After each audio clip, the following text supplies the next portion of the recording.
एक गरीब किसान रहता था, रघुनाथ। उम्र लगभग 35 साल, सांवला रंग, माथे पर पसीने की लकीरें और आंखों में उम्मीद की झलक। उसके पास न तो बड़ी जमीन थी, न कोई बैल, न ही आधुनिक औजार। बस 2 बीघा बंजर जमीन, एक टूटा हुआ हल और अपने हाथों की मेहनत। उसका परिवार छोटा था, पत्नी गौरी, बेटा छोटू और बेटी राधा। घर मिट्टी का था, छत फूस की, और बरसात के मौसम में हर साल टपकता था। फिर भी उस घर में एक चीज हमेशा थी, संतोष और प्रेम। हर सुबह रघुनाथ सूरज निकलने से पहले उठता, 2 रोटियां और थोड़ा गुड़ खाकर खेत की ओर निकल जाता। गौरी उसे पानी का लोटा पकड़ाते हुए कहती, सुनो जी, आज जरा खेत के पास वाली पोखर से मिट्टी भी ले आना, घर की दीवार गिरने लगी है। रघुनाथ मुस्कुरा देता, हाँ गौरी, आज वही कर लूंगा।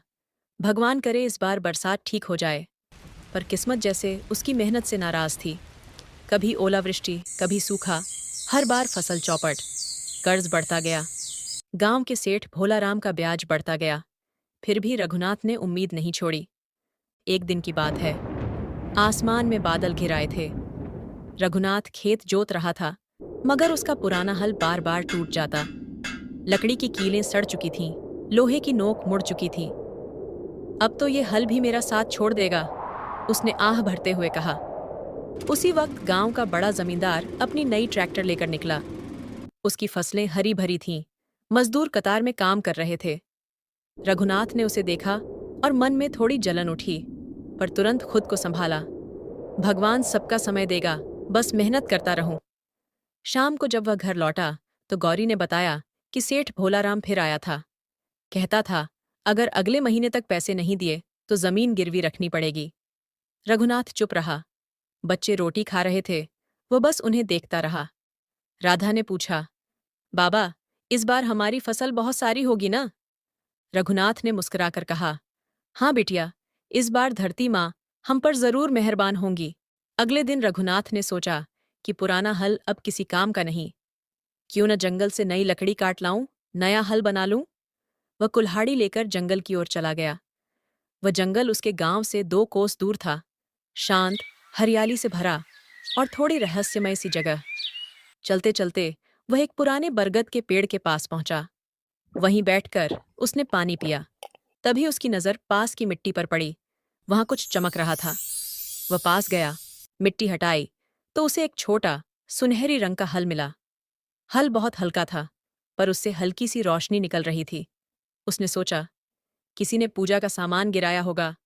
वह उसे उठाकर घर ले आया। जादुई हल की पहली झलक घर आकर उसने गौरी को दिखाया। देखो गौरी, जंगल में मिला है, कितना सुंदर है।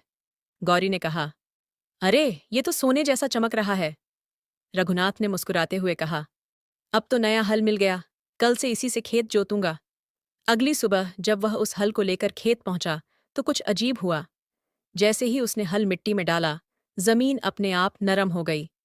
बिना बैल के हल अपने आप चलने लगा। रघुनाथ हैरान रह गया। हल चलता जाता और उसके पीछे मिट्टी खुद ब खुद पलटती जाती। कुछ देर में पूरा खेत जोत गया। वह खुशी से चिल्ला उठा, गौरी, अरे गौरी, देखो क्या हो गया। गौरी दौड़ी आई। उसने देखा, खेत तैयार हो चुका था। अरे ये कैसे हो गया? उसने पूछा। रघुनाथ बोला, मुझे कुछ समझ नहीं आ रहा, पर यह हल अपने आप चल रहा है। अगले ही दिन रघुनाथ ने बीज बोए। कुछ ही दिनों में पौधे अंकुरित हो गए। और देखो तो सही, वो पौधे बाकी खेतों से कई गुना हरे भरे थे। गांव के लोग देखने आने लगे। अरे रघुनाथ, तूने कौन सा खाद डाला है? तेरे खेत में तो जादू हो गया है। रघुनाथ बस मुस्कुराता। मेहनत का जादू है भैया। लेकिन भीतर भीतर वह सोच में था, ये हल आखिर है क्या? कभी कभी रात में वह हल से हल्की सी सुनहरी रोशनी निकलती देखता। गौरी ने कहा, कहीं ये भगवान का वरदान तो नहीं? रघुनाथ बोला, जो भी हो, अगर इससे हमारा भला हो रहा है तो हमें बस मेहनत करनी चाहिए। धीरे धीरे रघुनाथ की फसल पूरे गांव में चर्चा का विषय बन गई। सेठ भोलाराम के कानों तक भी बात पहुंची।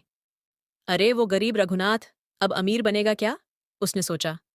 उसने अपने नौकरों को भेजा, जाकर देखो क्या माजरा है, कौन सा बीज है, कौन सी मिट्टी है। जब नौकर लौटे तो बोले, सेठ जी, कोई खास बात नहीं दिखी, बस एक चमकदार हल से खेत जोता है उसने। सेठ के मन में लालच जगा। अगर वो हल मेरा हो जाए तो। एक दिन रघुनाथ खेत में हल चला रहा था कि तूफान आया। बारिश और हवा में उसका जादुई हल मिट्टी में गायब हो गया। वो बैठकर रोने लगा। अब मेरी फसल कैसे उगेगी? गौरी पास आई। हल गया तो क्या?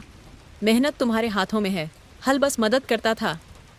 रघुनाथ ने सोचा, शायद गौरी सही कह रही है, मेहनत ही असली जादू है। अगले दिन रघुनाथ जंगल गया। बरगद के पेड़ के नीचे एक साधु खड़ा था। साधु बोले, रघुनाथ, हल से जादू नहीं, तेरे श्रम और ईमानदारी से होता है। अगर तू मेहनत करेगा तो मिट्टी हमेशा फसल देगी। साधु ने थोड़ी मिट्टी दी और कहा, इसे अपने खेत में डाल और वचन दे कि अब सिर्फ अपनी मेहनत पर भरोसा करेगा। रघुनाथ ने हाथ जोड़कर वचन दिया। रघुनाथ ने मिट्टी खेत में छिड़की और फिर से दिन रात काम शुरू किया। गौरी और बच्चे भी मदद करने लगे। धीरे धीरे खेत में हरियाली लौट आई। गांव वाले देखकर चौंक गए। कैसे बिना हल के फसल इतनी अच्छी हुई? रघुनाथ मुस्कुराया। जादू नहीं, मेहनत का परिणाम है। रघुनाथ ने गरीब किसानों को खेती सिखाई। गौरी ने महिलाओं को सब्जी उगाने और बेचने का तरीका बताया। राधा और छोटू पढ़ाई में लगे। गांव में खुशहाली आई, कोई भूखा नहीं रहा। सेठ भोलाराम ने चोरी करने की कोशिश की, पर मिट्टी की ताकत ने उसे रोक दिया। रघुनाथ ने कहा, धरती मेहनत करने वालों का साथ देती है, लेकिन धोखेबाजों को सबक सिखाती है। सालों बाद रघुनाथ अमीर था, लेकिन दिल से। वो मुस्कुराते हुए कहता, असली अमीरी धन में नहीं, मेहनत और दूसरों की मदद में है। बच्चे खेतों में खेलते, औरतें मेहनत करतीं, गांव खुश रहता। रघुनाथ ने मिट्टी उठाई और कहा, मेरी दौलत यही है, धरती माँ और मेहनत का जादू। ऐसी कहानियां सबसे पहले देखने के लिए वीडियो को लाइक और चैनल को सब्सक्राइब कर दीजिए। धन्यवाद।